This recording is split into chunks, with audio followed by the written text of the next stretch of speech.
What is up, everybody, and welcome back to yet another episode of the Camera Junkie live stream, episode 130. And you heard that correct. That's episode 130. That means 130 consecutive weeks of the Camera Junkie live stream. And as always, I thank you for taking the time and spending it here with me. If it's your first time here, hi. My name's Lewis, also known as Mr. Camera Junkie, where I remind you to upgrade your skills before your gear. And make sure to introduce yourself into the chat so that you can get the nice Camera Junkie crew welcome. And with that being said, I always like to start things off to see exactly who's here. So right away, let's get into the chat. All right. And we have Mr. Paul Duncan, how are you doing? All right, let's fix this chat thing again. Get that of proper size. Looks good there. Let's lock it up. We also have John saying hello. And, ooh, this is a first time Camera Junkie crewer. La Cotil Inc. Hopefully I said that correct. La Clotil Inc. La Clotil. Maybe Clotil. Let me know if I said that correctly. And Paul's already saying hello. You see, and that's exactly what I mean about the Camera Junkie crew welcome. All right. And today we're going to be talking about Ecamm, which is how I'm actually bringing up these comments. So something that I thought of because one of the Camera Junkie crew, Sly, was actually doing her live stream yesterday, and she was having certain issues with the setup, and I was trying to help her through, but I knew that I really couldn't do anything with the chat. You're limited to that. So with that in mind, I started thinking that a lot of you in the Camera Junkie crew know that this is the program that I use of choice. I do a lot of things with Ecamm, and I'm thinking that I'm going to start dedicating some more live stream to just showing you a little bit more behind the scenes of what I'm doing. And another thing that spawned or kind of motivated me to do this is that I just got the return of my Rodecaster Pro 2 from the doctor's office, so to speak. I actually had it boxed up for a long time, but I was actually able to send it out, and now I got it back here. So I decided to switch things up in my setup because majorly it was always off to my left hand side and I had everything here. But let me just go to that shot to show you the behind the scenes look, right? And now I have my Rodecaster Pro off to my right, when before I used to have it taking up this entire area here. I had it on a laptop stand, right? So just so that I can still have more functionality of my desktop area, that's what I decided to do, to prop it up here. But then it was covering this speaker and a lot of other things, so it wasn't the best plan. Also off here to the left, right there where I have my drinks, is where I had my Mac Mini with the monitor here, but I decided to bring the Mac Mini underneath, so that is just tucked away off there. I already ordered one of those what do you call them, the mounts for under the desk. So I got that coming. I think it was $10 on Amazon. So I got that in my cart. That should be on its way soon. And I took my articulating arm for my monitor that you can see off in the background, which I have Discord open. I moved it from the clamp that was right here, and you could even see some of the scuff marks there, but I moved it from here to the back side. So now if I still wanted to use that monitor, it's not a problem for me to bring it right to the same location where I was using it and I don't want to bring it any further because I'll knock over my drinks. But at the same time, I can just move it away.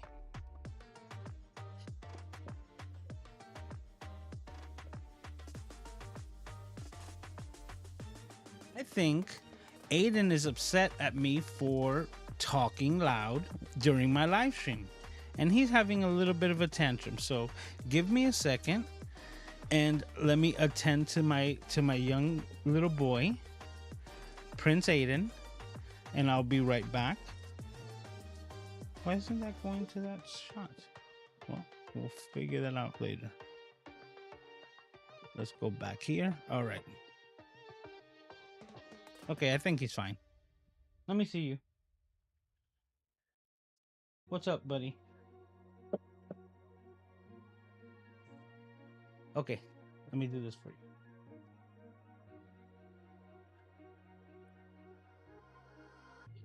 Good? All right. We should be good. All right, let's go back to the chat. But as I was saying, to kind of finish off that point before Aiden interrupted me or distracted me, so to speak, is that now I have everything a lot cleaner. So I'm kind of proud of it. It's been pretty much the cleanest that I've ever seen it. I'm gonna back away so you can see all this.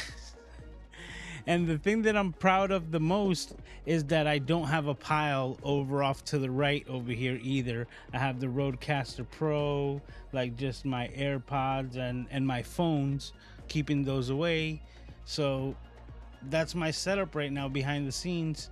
I did change my light source here, and you know, we could talk about that if you guys are interested, but as of right now, that's just the basic like LED strip that I had, and now I just put that there to just add some more fill light to the rig that I have here, so that when I go into my front facing shot, which it is not working on my stream deck, maybe we could fix that as well right now and show you how I would go about that.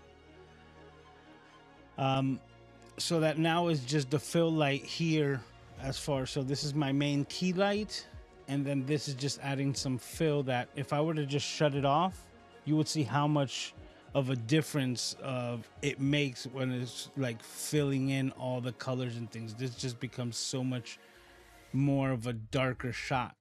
So always like to have that fill in there as well. Boom. Makes a huge difference. But let's go back to the chat. Okay, so it looks like I got the name correct. Well, welcome. Paul says, I rarely see you. And Gretchen's in here saying, hi, Lewis. Wow, I'm jealous of that workspace. Well, then, thank you. I'm like very proud of myself for that reason. Like, I have everything connected. The one thing that I was like, okay, I didn't foresee myself changing this. So the one thing is that like my microphone cables are kind of like stretched out as long as they can be for the setup, because of the simple fact that I had made my own custom cables, so I made them to size, and I didn't want a bunch of extra cord hanging around everywhere. So having the microphone here and the Rodecaster here kind of just basically made the cables to length, and now they're just long enough, and I really can't hide them, so they're more visible now because they're kind of like hanging like hammocks. But besides that, let's talk about some Ecamm. So right now, one thing that I do use with Ecamm a lot is my stream deck, which is this little guy right here. And my buttons are not working, so I want to fix those right away. And I'm gonna take you behind the scenes. So now it's like the stream deck with Ecamm, and let's go ahead and do it. All right, I'm here, and I should be able to hit live demo mode. Boom. So now you're seeing what I see here in the behind the scenes.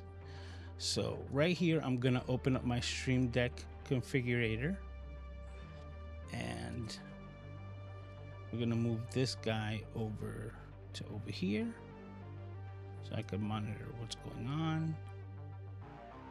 And this is my stream deck basically controls. So these are the buttons that I have there, and A is not working. Yeah, you see I have it to run scene, but I have nothing selected. So right now what I'm going to do is basically select A as that scene. I'm going to check the rest. B is there. It just looks like A got funky. All right, so with that being said, that's pretty much that. Now we're done there. I should be able to go to this scene and go back to that scene perfectly. And to show you exactly why I have my Stream Deck set up that way, I'm gonna go to my overhead shot and show you how easy it is, because I have everything set up, including the live demo mode. Ooh. So as soon as I turn that off, now you're just seeing the actual display. And because I chose my overhead, I have the ability to choose any of these scenes in accordance. Well, let's go back into the live demo mode, because what I want to talk about is the actual scenes and how we got here. So I'm just going to start a new scene, and the new scene's got the camera built in, but what I would prefer to do is to have this set up with no camera at all. So the way that I would do it at this moment is I would go to the source. So the source file that we're looking for, and I want to go to blank. When we go to blank, it should be a black screen, but I want to give the emphasis of how we built this out. Here in my overlays window, to show where it's at, I have show in background, and I have the loop file, which I named April 15th, because that was when I implemented this loop into the live stream. So I named it by the date. And if I were to turn that off, you would basically see exactly what you would have as far as Ecamm using a blank source. And now I'm just going to name this scene new. Okay, now that we have that there, we have the ability to build out a scene. Now right here in the camera switcher, it's as simple as clicking onto one of these cameras, the one that you desire, and dropping it on the screen. That will give you an overlay to your broadcast. And right there, you can use your scroll wheel to embiggen, or unembiggen, like Doc likes to say, but basically change the size of your camera shot. Now it's as simple as this, but at this moment I have certain features also turned on, which is part of the customization of Ecamm Live. So right here, what you have is that I have all the corners and the radius really bent up, so the corners of my shot are really rounded. So let me turn off live demo mode so that you can see exactly what I'm talking about. Right now you see like the rounded corners into blackness, but this could be a style that you like. And going back into live demo mode, here in the little pencil aspect, which is your editing tool, is where you could actually change the radius of that corner width, or the corner radius, and if you want to select them on or off at all. So let's just say you wanted a square shot and you didn't want the rounded corners, you have the ability to shut them all off, and when you see the square, then that's where your shot will be represented. So going back to it, now you can see that the corners are no longer rounded because I decided to square off that imagery. But if at the same time I wanted to add a border to that shot, this is where you would be able to do it as well. This one has a 5% border already applied into it. I'm adding a grotesque amount of border to show and emphasize what you can or can't do. But what it does is that it automatically defaults to the background black color that we have set there. So with that, this actually has some color to it. So the color that you're seeing, correcting myself, is actually purple that it's set up to. So that's the color that we're getting with the border, the bigger that I make it. See, it's actually not going too black. But to show the black behind it, we would just basically shrink the size of your camera image, which emphasizes the border itself. But my liking, I don't like leaving just the black background into nothingness. And what you have the ability to do with Ecamm is add either a still photo or a video. So let's say you already had a photograph that you wanted to use that you liked. You know what? I'm gonna just download one from Canva real quick because I know exactly where it's at, so it's gonna take me no time to do it. All right, perfect. We're already here. And I'm downloading a still picture of my basic thumbnail background. Let's do this. We're gonna download a quick JPEG. Page 3.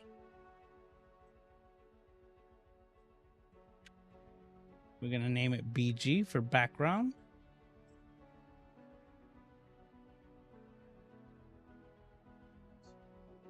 And we have it downloaded. Perfect. Okay, so now I'm just closing Canva up. Okay. And what I'm gonna do now, and we're in live demo mode, I'm going to just delete my camera. Basically, it's just gonna shut it off. So at this moment, we're seeing the blank screen, the nothingness. And I'm going to take this background image and I'm just gonna throw it on there. And it automatically goes into show in current scene. And this becomes the background for this shot.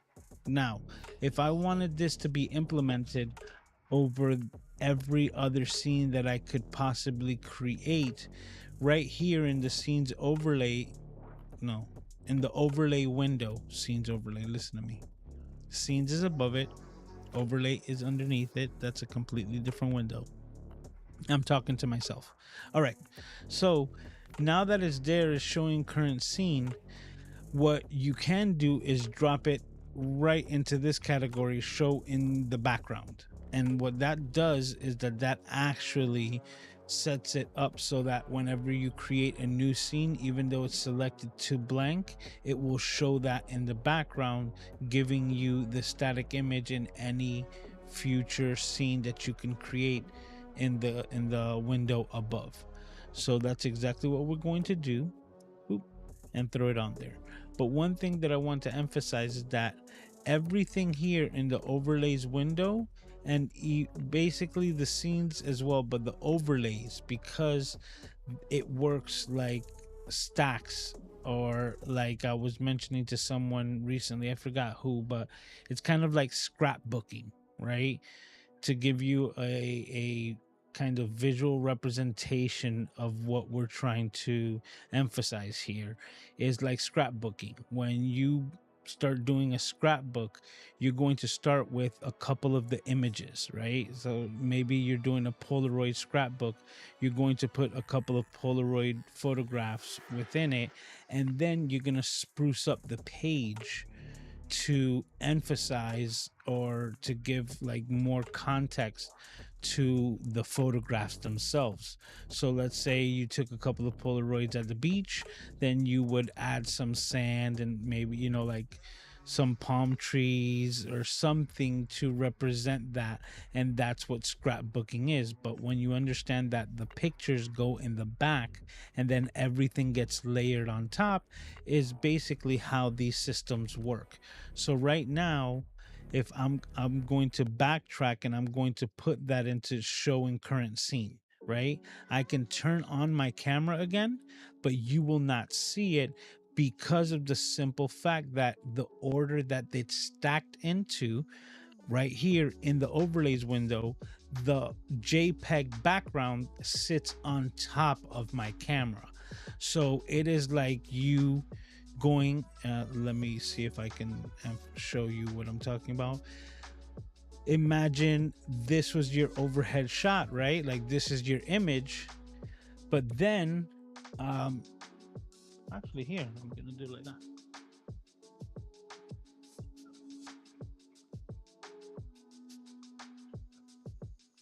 Now you're going to take an image and put it on top of the camera. Now, it's impossible for you to see what my hands are doing underneath the paper because the paper is blocking the point of view. And that's how these layers work. This paper right now represents, in all sincerity, this background image on top of my camera. But if I were to take my camera and simply change the order and throw it on top, my camera is now on top of this paper, and it is as effective as if I were to just basically take my hands from underneath the paper and move them on top. And now anything that I want to demonstrate becomes that much more clear because we're putting the emphasis exactly where you want it. And that's how these layers work.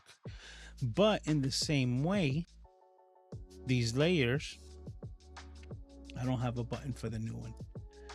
All right. These layers are underneath all of the information that says show in all scenes here or in that direction if you're looking at it from the camera. So there in the overlays window, all of the images or all of the comments that I brought up to the screen lay on top of that. So if by any chance you were to have brought the camera into this area and sit that on top, right? When you bring the next comment onto the screen, it's gonna sit beneath. And this was actually the problem that Sly was having in her live stream last night. She apparently put her camera in showing all scenes, but it was above all of the other comments. So anything that she would bring in, like Randy saying that he's late, you won't see it because my camera is on top of that. So what needed to be done and what we were trying to convey yesterday was to bring this camera or the main camera there and put that into the showing current scene and above the background, so that when we bring a comment, it sits on top because of the order that it's set up. Like Randy saying that he's late. How you doing, Randy? So this is one of the many like basic fundamental features of understanding how all of these layers work, and which is why you can just add basically an infinite amount of layers through this program depending on the capacity of your computer, memory, and so on and so forth. But when it comes to the live streams, this is just the most effective way to set it up. But now I take it a step further where I'm taking my background image, right? And I'm putting it in the background so that if I were to create a new scene, right? An even newer scene from the new one, and just hit the plus button, it shouldn't be going to the camera, but apparently it's saving it that way. When you go to the blank source, you're going to see the actual background image that I just downloaded, the JPEG. But I take it, like I was just gonna say, that next step, which I will turn on my movie and turn off the JPEG and show you that I picked a looping video. So that video loops in the background now, and it's just kind of like an infinite loop. And now it's adding a bit of motion to the graphics that are gonna sit as my background. And everything else applies just the same way. So from right here, what you would do is you would call it new to. That sounds cool. So new to, right, has the background image moving. And then just the same way, we can just add a camera onto it, center it up, and you're good to go. And that's the Ecamm basics. But the one thing that I want to emphasize more than anything, and I really hope that this helps Sly out, is that this is just the way that you would need to set up the overlays, or like the stacking of all of the imagery. Because if you were to hide comments or put your camera on top of it, it's going to cover it up, because the program is only doing what you're asking it. So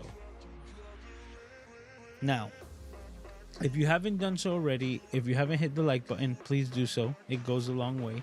But also, if you have any questions about anything that I'm doing here with Ecamm Live, please make sure to put a Q colon in front of the question so that I could address it and help you out, because there's pretty much nothing that I can't do with Ecamm Live. And if you're interested in getting it, there's a link down in the description, and make sure that you check out right when you set it up. And if you're going to buy it, check out with the code MCJ. I think it's MCJ30, but it's all in the description down below, and you'll get your first 30 days free of this amazing program. I highly recommend it. But if you're going to purchase it, purchase the year subscription, because it's you that's just my recommendation. Because once you understand how to use this program, you'll be able to use it for everything and anything.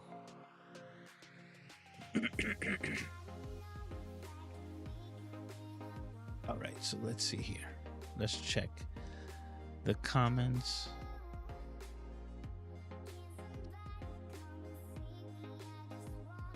Says, were you cleaning house during class?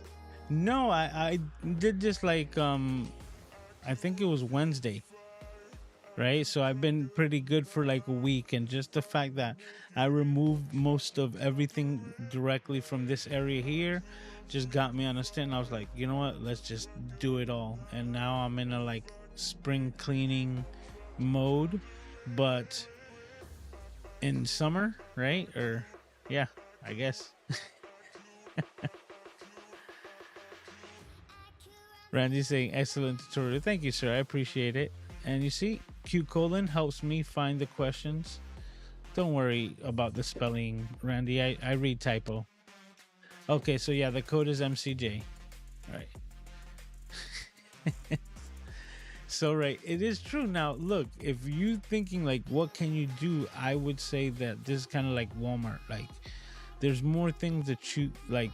It's harder to find something that you can't find at Walmart than the things that you can, right? So that's kind of the way that I see this application. There's absolutely less things that you can't do, right? And the limitations probably have not so much to do everything with the program, but there's so much that you can do. On top of live streaming, you could live stream to multiple destinations.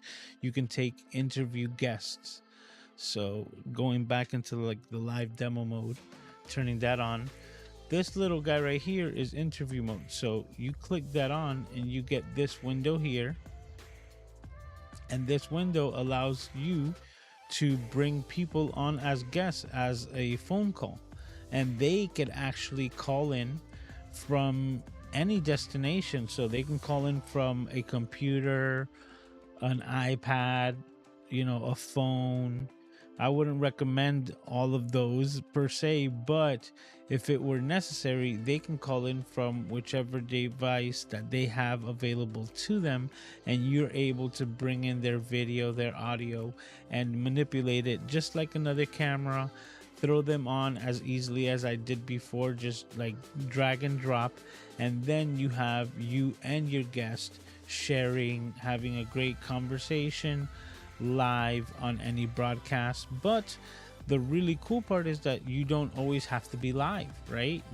Even though Ecamm Live is within its name, it's so much more than a live program. Like you can produce or remote produce podcasts by simply sharing the same link from the interview mode and doing it on a scheduled time.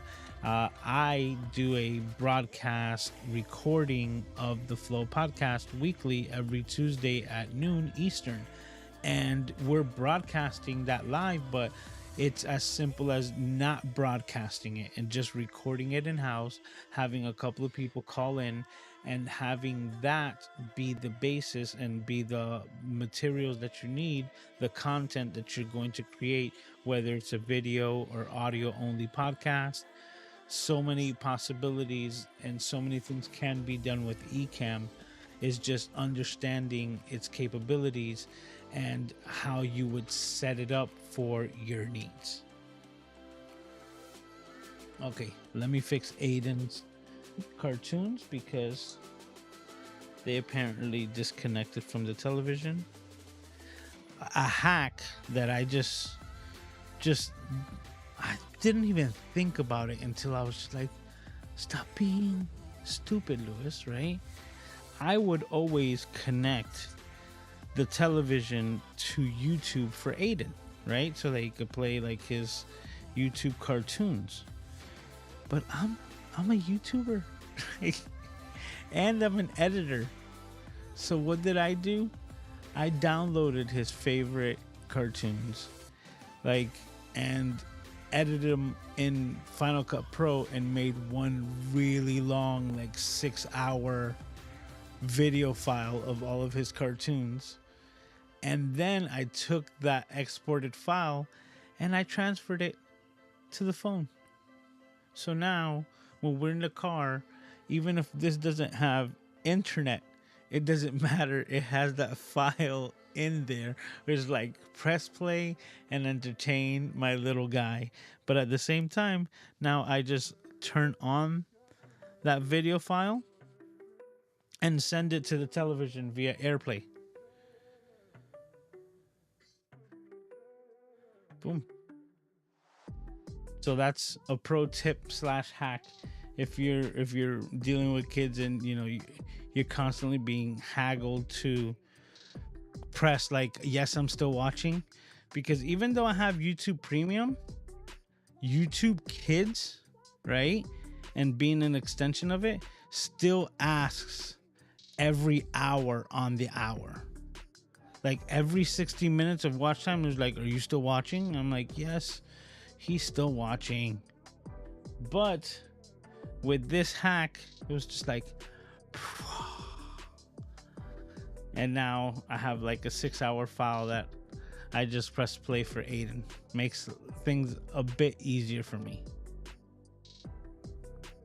Hey, Sarkeesi's in the house. How you doing, Richard? All right. So I really wanted to address that point. Oh, let me get out of live demo mode. I really wanted to address that point, to help Sly out. And I don't know if, she's not here if she makes it, right? But I know that she can get the replay and hopefully she can watch, rewind, do the whole thing. Let me go back to number A because this is kind of more my thing.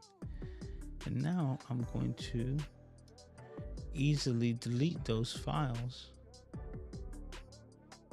because they're not really part of my scene setup. That's how I would just do it.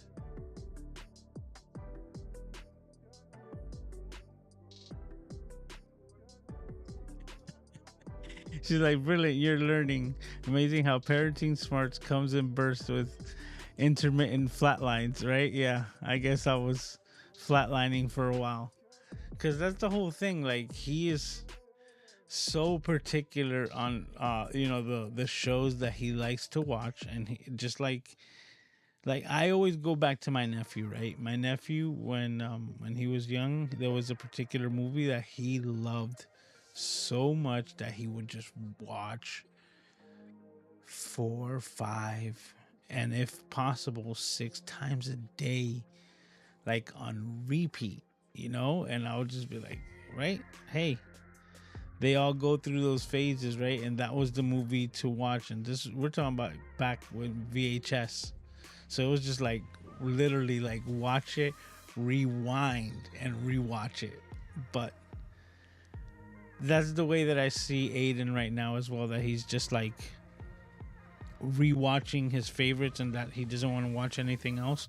So whenever the like his favorite shows were over and they would try to YouTube show something else, he wouldn't be too happy. And that's when he'll start poking me.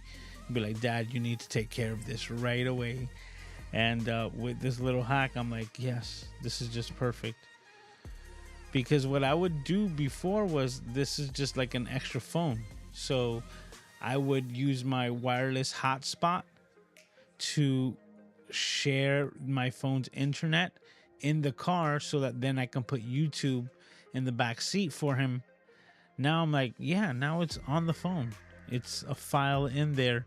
It's just, as long as it has battery, it can go. Boom. Good to go. Hey, Dr. Seb's in the house. How are you? Today we're talking Ecamm. So if you have any questions, anything at all, right, that you might have been struggling with, even if it has nothing to do with Ecamm, but that was kind of the premise, please put a Q colon there. I will be happy to answer any questions. Today we're just hanging out and learning, while I'm basically just really proud of what I was able to clean up. And I'll go back to it. No, that's not it. This one. My setup, my new way of setting up. Now I'm gonna move my microphone too. Check this out, because this is kind of like what I'm most proud of. Oh, that is like almost perfection right there, because now all of this is ready to like rock and roll when I'm working. Everything's like out of the way. I go back over here, and you know what? I'm gonna add my wide angle lens adapter here. Let's have some fun.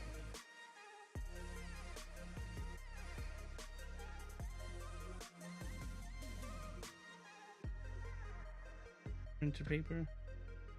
Let's see how wide we can go.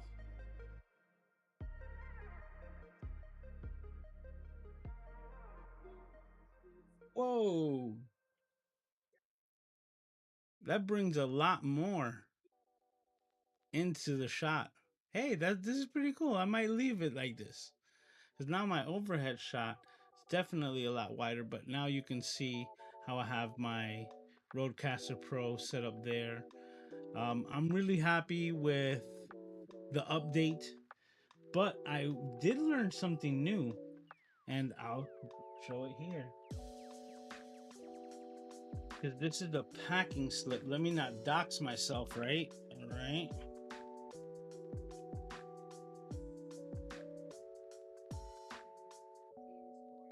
Okay, let's see if we can show this. This looks pretty good. Okay, so this is the packing slip from Rode, and it says Rodecaster Pro 2 Type B. What? Type B. Yes, because I was very fortunate to be one of the ones to get like the hands-on first edition Rodecaster Pros 2s when they got into the States from down under, right, from Australia.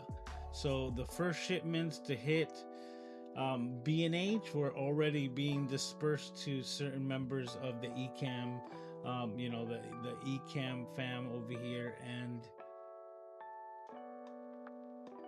how can I tell you, the one thing, and going back, because I was talking to Tom Buck about this, I was like so surprised. I was like, the touch pads are like super sensitive, that they almost felt like drum machine touch pads, and it was just like, and I was like, man, this could really be like the bee's knees, like Ms.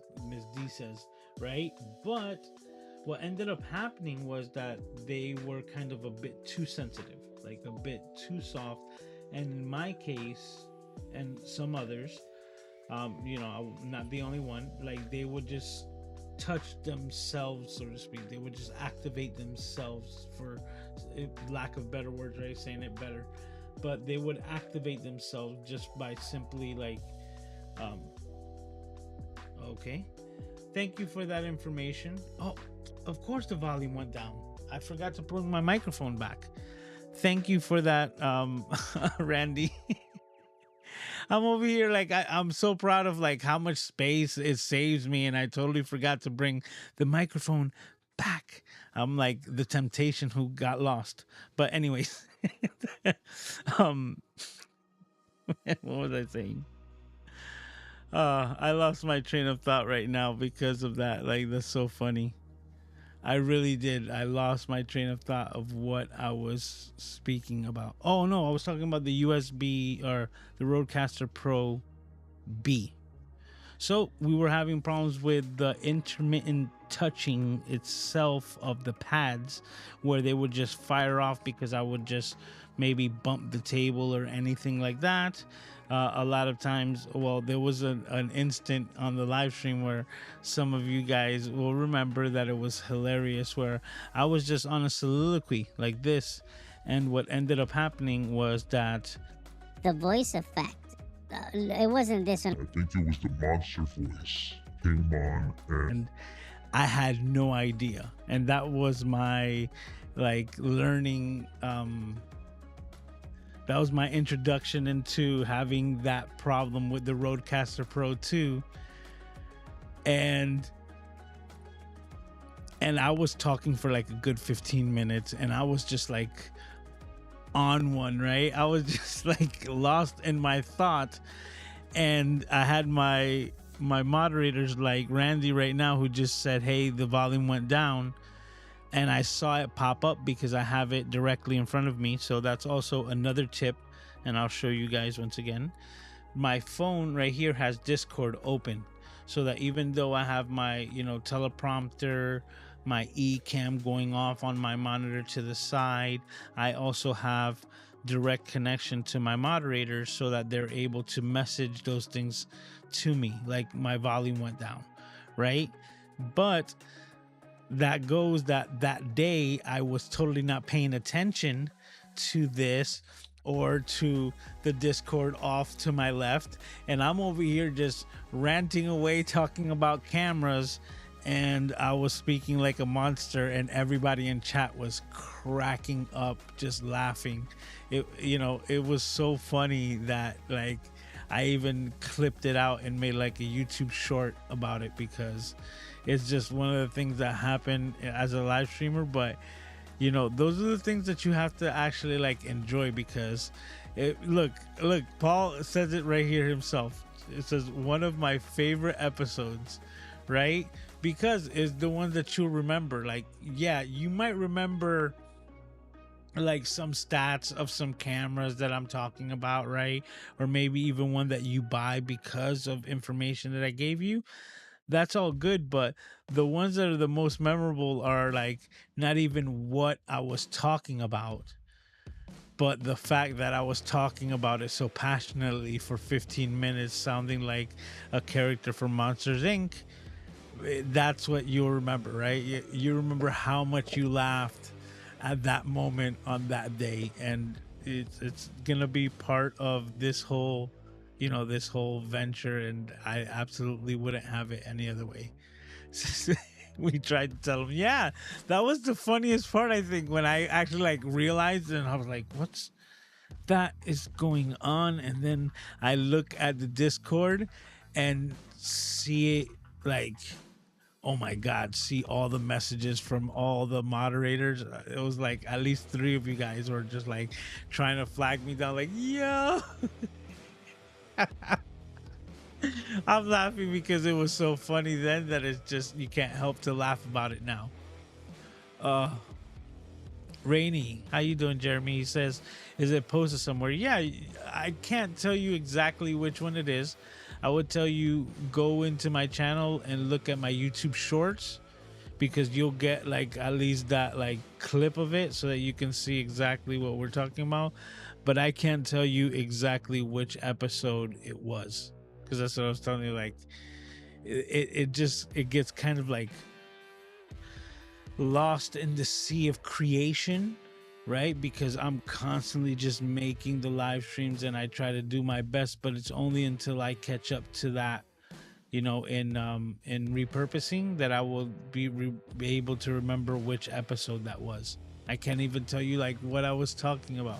Like that will probably give you more context if the clip that I made the YouTube short about, right, actually says the camera that I was talking about, which I can't guarantee, right? But if it references it, then maybe you can like kind of reverse engineer that information and go to the live stream where I'm talking about that, because that would most likely be it.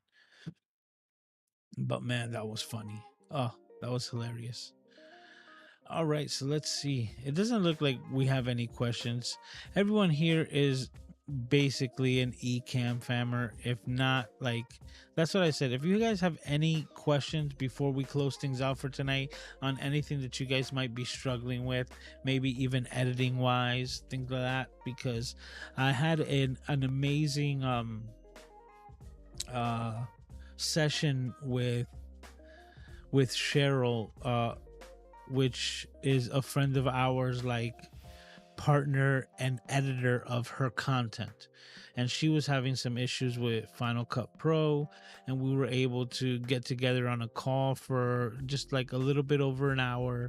And I was able to help her with so many of those like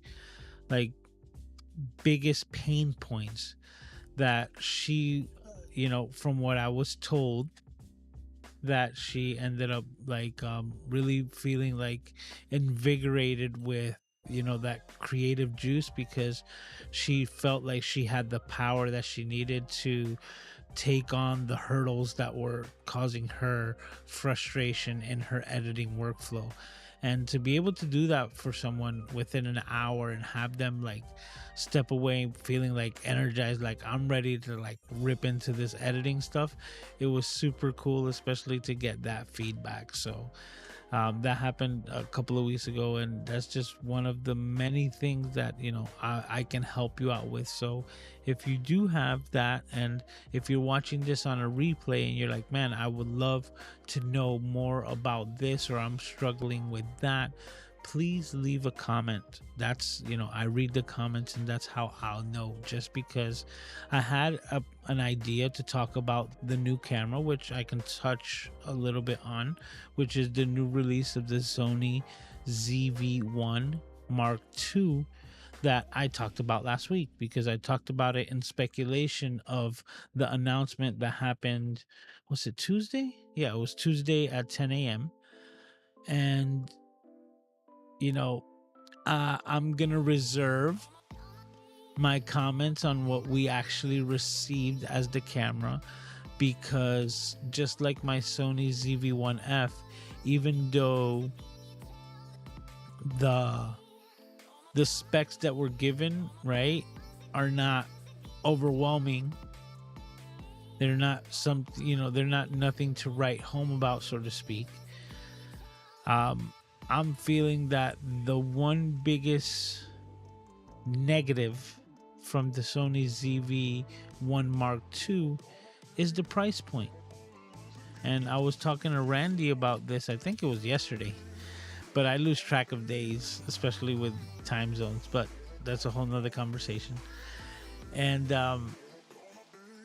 talking about that is that I think that they took away certain features and then increase the price. Now, taking away certain features and changing them, for others, kind of like an exchange program, I kind of understand. But for what they took away and increasing the price point, right, especially when they still have available the ZV-1 that has all of the things that they took away from that model at a lesser price point, really kind of has you scratching your head like, what? Because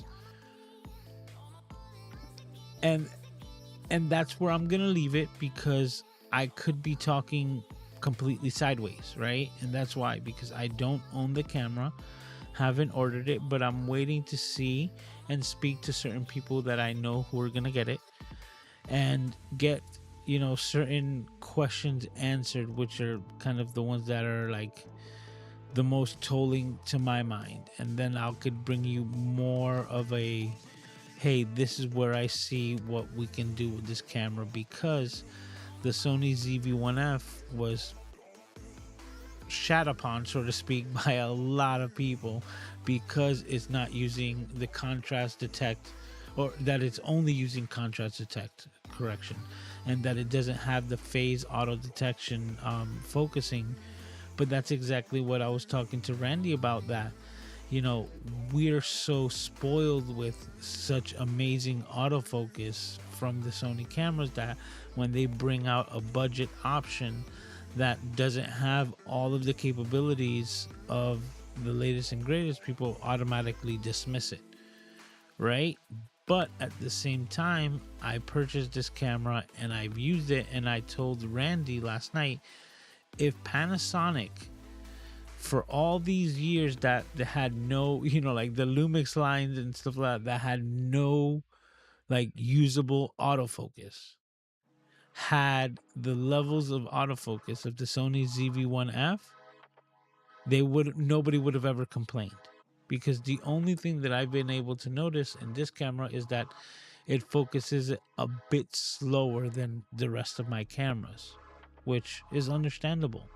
Now, if that's its one flaw and it's really punching above its weight, then that's when I'm going to reserve my speaking on a camera or judging it before I've ever used it, because I was pleasantly surprised with this camera, which everyone has like just shunned, so to speak. And I think that that's what could happen with the Sony ZV-1 Mark II, that the stats and everything don't seem like they're done a lot, but at the same time, the new features that it does add, the new autofocusing, the the AI, learning, the AI chip that these cameras have now for the autofocusing and all those things, that's gonna make the difference. And I think that people are really gonna enjoy using the Sony ZV-1 Mark II.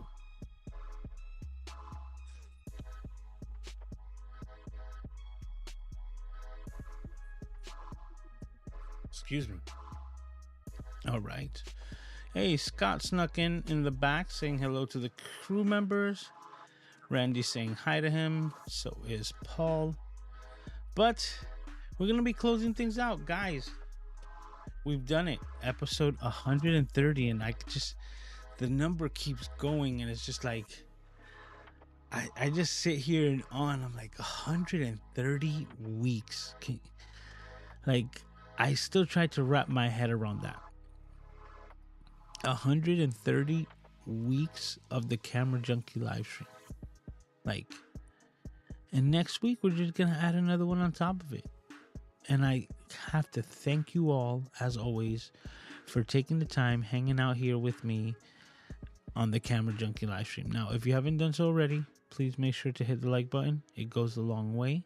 And once again, if you're watching this on the replay and you have any questions about Ecamm, maybe Final Cut Pro, photography, or videography, please make sure to leave a comment. I would love to know what you're struggling with so that I can help you out. I might even make a video about it. I've done it before. I think you could ask Scott.